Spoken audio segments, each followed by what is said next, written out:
Samantala, bago tayo magpatuloy sa ating talakayan, alahan sa CC mula kay Undersecretary Aboy, Yusek pinagtibay ng CICC ang pakikipagtulungan sa pribadong sektor kaugnay ng crackdown sa predatory online lending applications. Ano po ang detalye dito? So, even before yesterday, kasi kagahapon, MOA na rin ulit tayo sa isang online lending institution. At before that, nakapag-MOA na rin tayo with another private lending institution, online private lending institution ng one hand din. Tuloy-tuloy ang ating kooperasyon dito at ang sabi ho natin sa kanila, bakit hindi sila gumawa ng isang association para mag-self-regulate yung industry.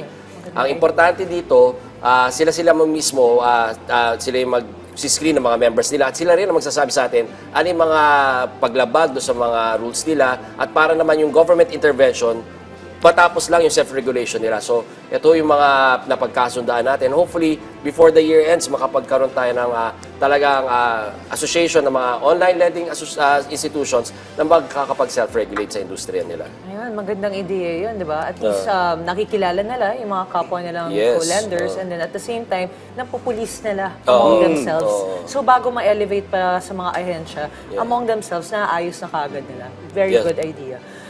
Pero Yusek Aboy, sa inyong datos, no, gaano ba karami na ang naire-report na insidente na involve ang online lending app sa ngayon? At ano ba yung mga kadalasang reklamo? Yun nga, Yusek March, ang nakakalungkot dito, base sa aming datos, hindi siya talaga nagre-reflect kung gaano na karami. Kasi pag tinitingnan namin sa social media sentiments na applications natin at saka yung mga capabilities natin, nakikita namin ang dami nagre-reklamo, yung mga harassment, yung pag sinisingil sila.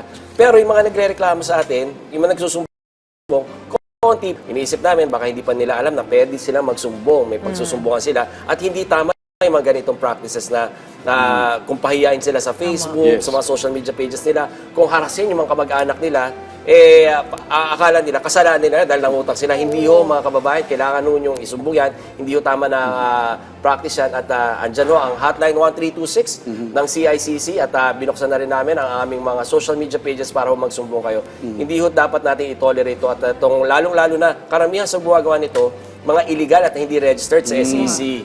Okay. Well, Yusek, maliban po doon sa hotline natin,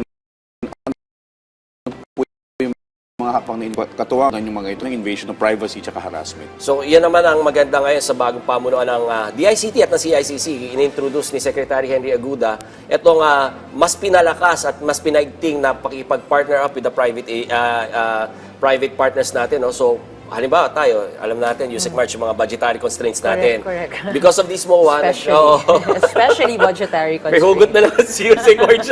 Pero hindi, yung budgetary constraints natin, dahil limitado yung mga pagkukuhaan na natin ng mga capabilities natin, binibigay ito ng private sector. So, meron silang donation ng mga systems, mga technologies, and even manpower. So, talagang mas nakakatulong sa atin to at ito yung natin paiigtingin pa.